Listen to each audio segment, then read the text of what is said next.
अस्सलामु अलैकुम वरहमतुल्लाहि वबरकातुह। आज का टॉपिक बहुत ही अहम है। हर कुरान पाक को पढ़ने वाले के लिए बहुत ही मुफीद वीडियो है। आज का टॉपिक ये है कि कुरान के जो 14 सजदे हैं उन 14 सजदों को कैसे किया जाए।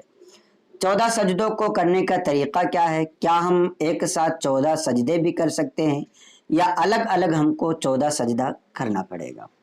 बहुत ही अहम है। कुरान मुक़द्दस में 14 सजदे हैं, ये आप सभी को मालूम है।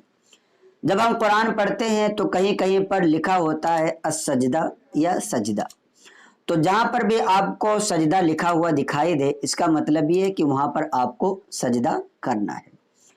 बेहतर तरीक़ा ये है कि जहाँ आयत सजदा हो वहाँ पर फौरी तौर पर सजदा कर लिया जाए, ये बेहतर तरीक़ा है और अच्छा तरीक़ा है।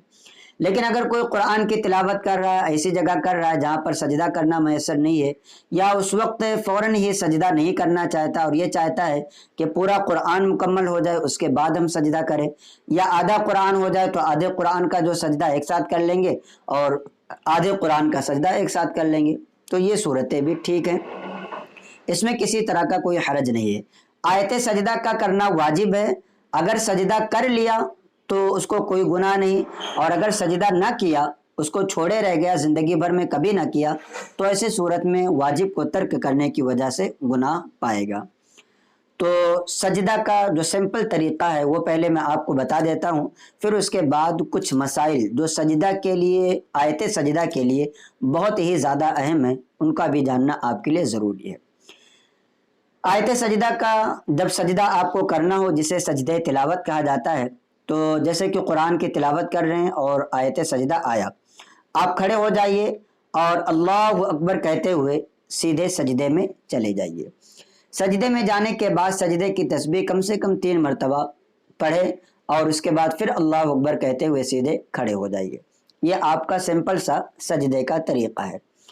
अब इसमें वही शर्तें हैं जो नमाज के लिए शर्तें पाई जाती हैं, सिवाय तकबीर तहरीमा के, यानी तकबीर तहरीमा को छोड़ करके बाकी तमाम शर्तें जो नमाज की हैं वो सजदे तिलावत के लिए भी हैं, यानी कि तहारत, सत्र औरत, इस्तक़बाल क़िबला, वक्त, नियत।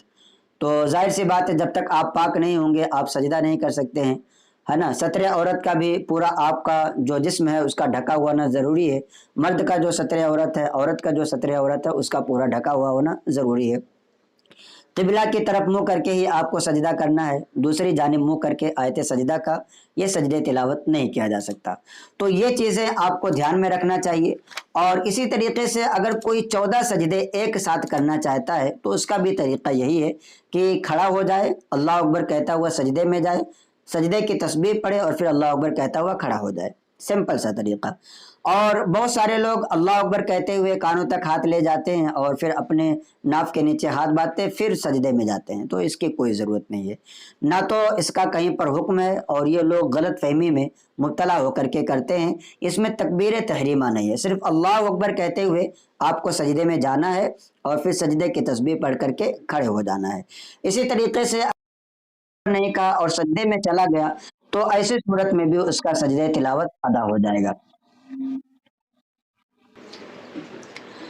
ऐसे ही एक मसला आप ये भी याद रखें कि सजदे तिलावत में खड़ा होना भी ज़रूरी नहीं है। बेहतर तरीक़ा यह है कि खड़ा हो जाए, फिर अल्लाह अकबर कहते हुए सजदे में जाए और फिर उसके बाद खड़ा हो जाए।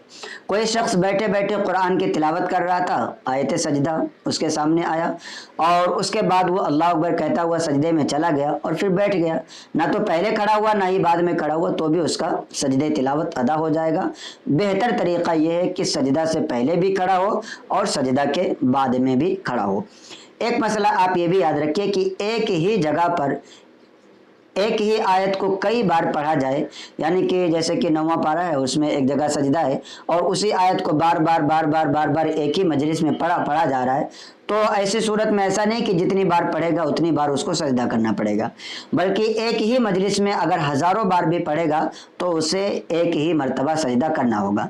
हाँ, अगर मजलिस बदल जाए, जैसे कि एक बार यहाँ पढ़ा, एक बार चल करके किसी दूसरी जगह गया वहाँ पढ़ा, फिर चल करके दूसरी जगह गए वहाँ पढ़ा, या बीच में खाना खा लिया, पानी पी लिया, उसके बाद पढ़ा, तो ऐसी सूरत में फिर जितनी बार वो सजदे तिलावत کرے گا وہ آیت سجدہ پڑھے گا اتنی بار اسے سجدہ تلاوت کرنا ہوگا۔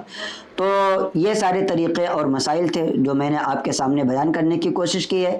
اس کے علاوہ بھی اگر سجدہ تلاوت کے حوالے سے کچھ اور مسئلہ چھوٹ جاتا رہ جاتا ہے تو آپ کمنٹ کریں، انشاءاللہ تبارک و تعالی ان تمام مسائل کو کور کرنے کی کوشش کی جائے گی اور آپ کے سامنے بیان کرنے کی کوشش کی جائے گی۔ السلام علیکم ورحمۃ اللہ وبرکاتہ۔